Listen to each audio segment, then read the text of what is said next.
Greetings,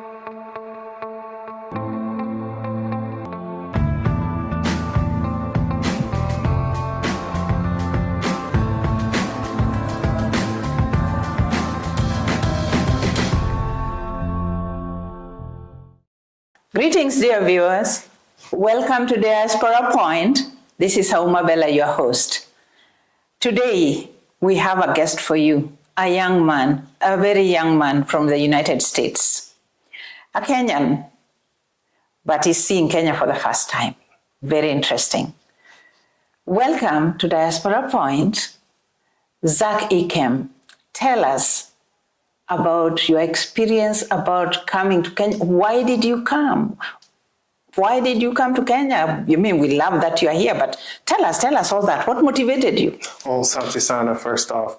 The thing that really excited me was that I really always wanted to go. It's just, things were a little bit shaky on my end in the States, so I had to take care of a few things first. But I definitely wanted to go ahead and just see the sights, make sure that I could go ahead and embrace the culture and have it come back and embrace me with a big hug. So with that being said, Asante Sana, Kenya.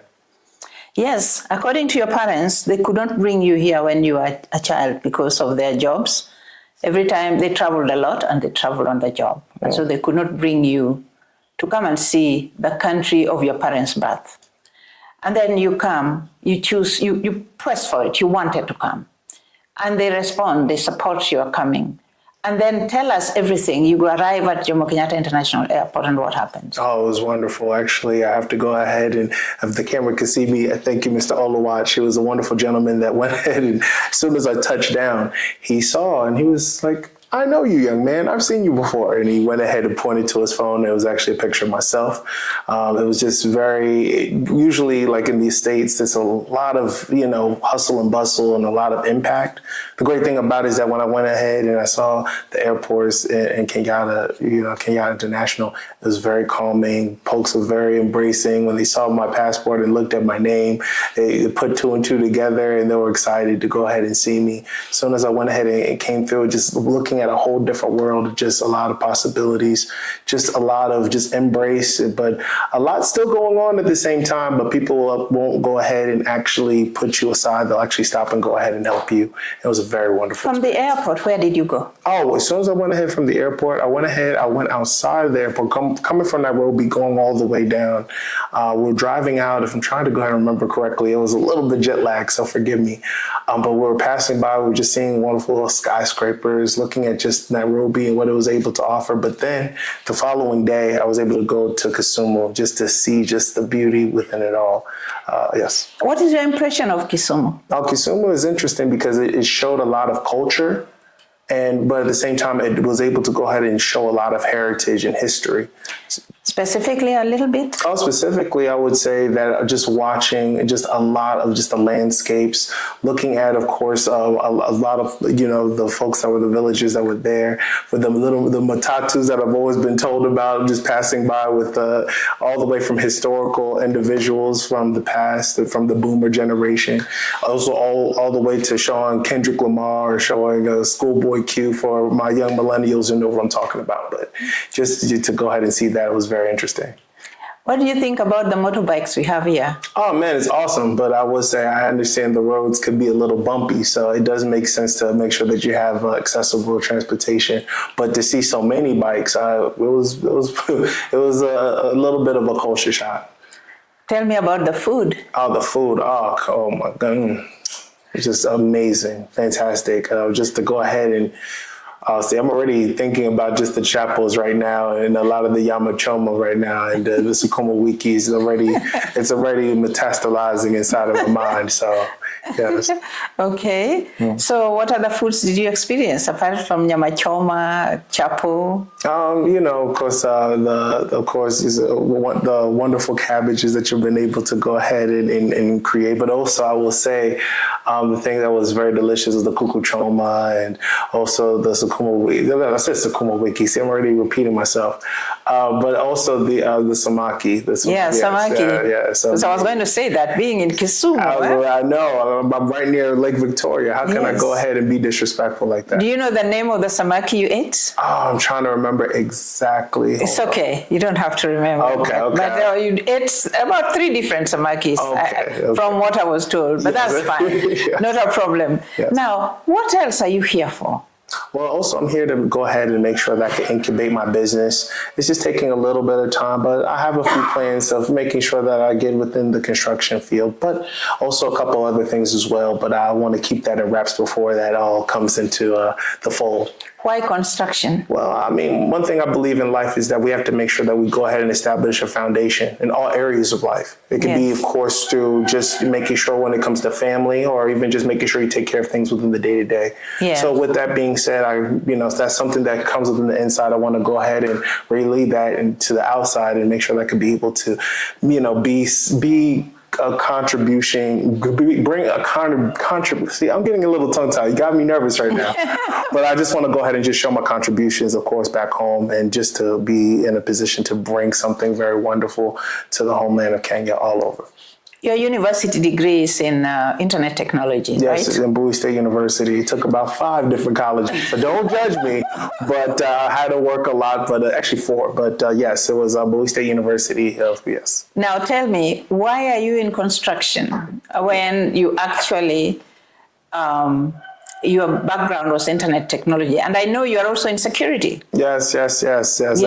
You've been doing your homework. Yes. So no, but I will say that within, of course, computer technology, the reason why I had to step back a little is just more so because when it comes to making sure you get different certs, it could be a little bit cumbersome, but also with construction, within the time when I got out of college, that was one of the first jobs I was able to go ahead and do was construction when I was working, taking care of, making sure I reconstructed different roads, also from even, restoring tubs and resurfacing and also rooftops. Also roofs, yes, I know about that. Yes.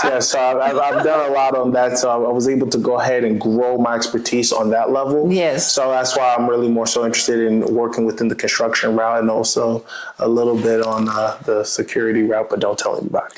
Tell us about security. You can delve into what you have gone through in security out in the United States, the consulting that you have done with different major security companies, even if you wish to mention their names or not. But you have done some consultancy with quite a number of security companies. Absolutely. Just mention them. Oh, yes. Well, that's not a problem. Well, I started in humble beginnings, if I may bring my background, or as the United States we say, are done from Bradstreet. Yes. I've been working within security for about 6 to 7 years, give or take.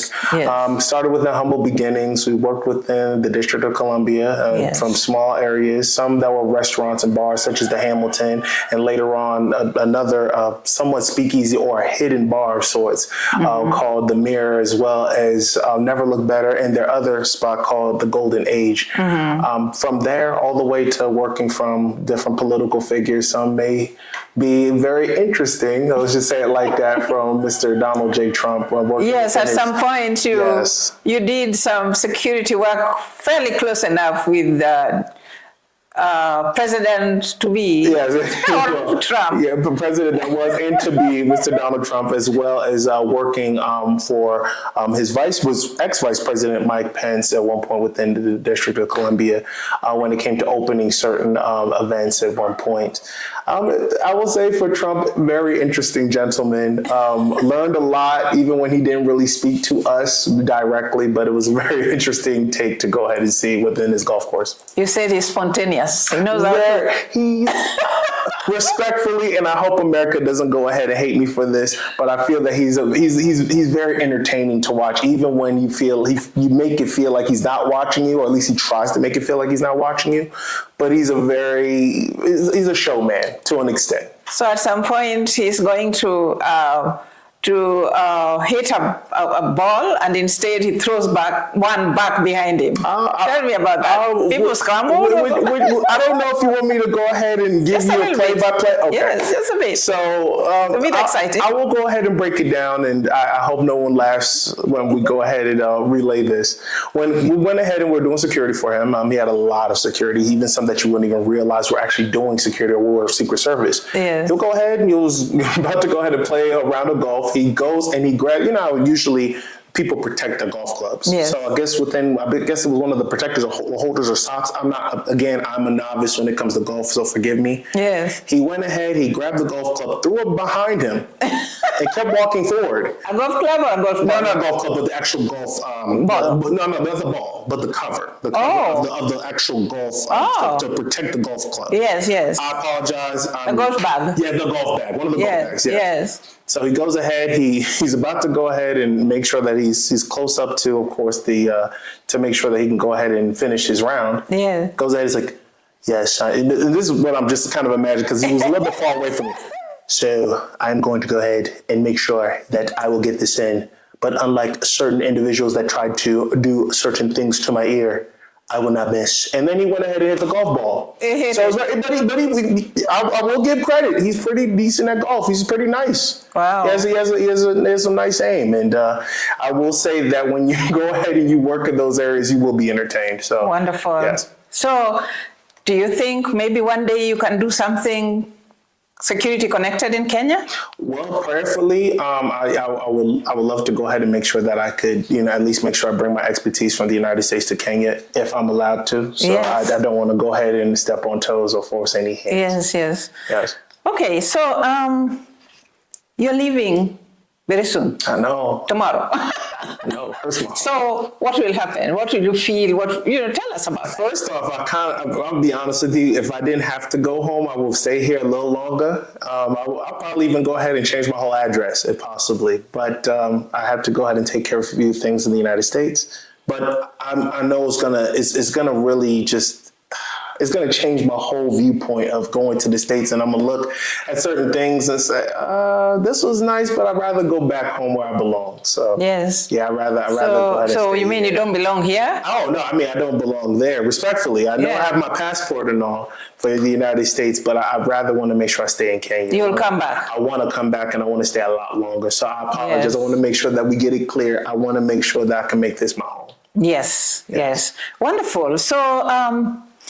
So I think that's pretty much it. Any key issues you want to raise? Key issues, I just want to go ahead and just say, not really an issue, but just want to go ahead and tell everyone, Asante Sana, all the way from Kenya, from Nairobi, all the way to Kisumu, everywhere in between. I thank you for just making this a wonderful experience. And I also thank you, Auma Bella, for just making sure that I could be able to go ahead and share my 2 cents. So I'm greatly appreciative, Mom. After missing, I'll throw this in. Yes. After missing your parents for 9 years, how did it feel to see them again? It was great. It felt like we were picking up from where we left off. I was able to tell some very interesting stories that have happened within the United States, good, bad, and indifferent. And I was really appreciative to go ahead and spend that family time that has been so long deserved. You are a fan of movies. Did you watch any movie with them? Oh, yeah. Actually, I watched a movie that was very interesting. I've been waiting to hold tight until I came to go ahead and see them here in the motherland. And it was a movie with De Niro and Pacino and Pesci. It was a very interesting movie. Well, you had a good time. Yes. You'll miss it, right? I will. And I definitely want to go ahead and rekindle it again if possible. So what will you tell fellow Kenyans or fellow diasporans who have not had the chance to come home, who are born there, and 3 decades have gone by and they have not come home? What will you tell them? I'll tell them, don't be like me and wait. Okay, you need to come home now. All right. Why? I'll tell you. Number one, I would definitely say the culture, knowing, of course, your history, knowing the heritage, and just making sure that you go ahead and you immerse yourself inside of it. Number two, the food, awesome, love it. Number three, just the wonderful environment. It is 80 degrees, and I'm feeling like it's not even hot like America's 80 degrees. It's 80 degrees here, but it feels nice and calm. It's very beautiful when it comes to the weather, and just the people. The people are really just the anchor that hold everything down, and I appreciate everybody that is here. You said you'd want to come back to Kenya and possibly even stay. Yes. You feel you know, you feel soulful about this. You feel invested about this possibility. Absolutely. And I definitely know when I come back, my language barriers will be a lot better. I'll make sure that I have a few more words instead of just a handful of words. So I definitely want to make sure that I could it's just beautiful. When you go ahead and you come here, you'll really, it's an experience that I can't really explain it. A lot of people will try, but you have to go ahead and feel it for yourself. Thank you, Zack Ikem. I'm glad you enjoyed yourself. Oh, thank you. Come again. Yes, ma'am. Utarudi. Yes. Okay. Thank you, dear viewers, for watching this young man who is very inspirational, especially to his peers, and inviting them and nudging them to come home. Africans out there of this age, younger or even older, come back home. Home is warm. Home is waiting for you. Home is fantastic. Meanwhile, please don't forget to subscribe to our channel, like our program, and please share widely. Thank you for watching, and bye-bye.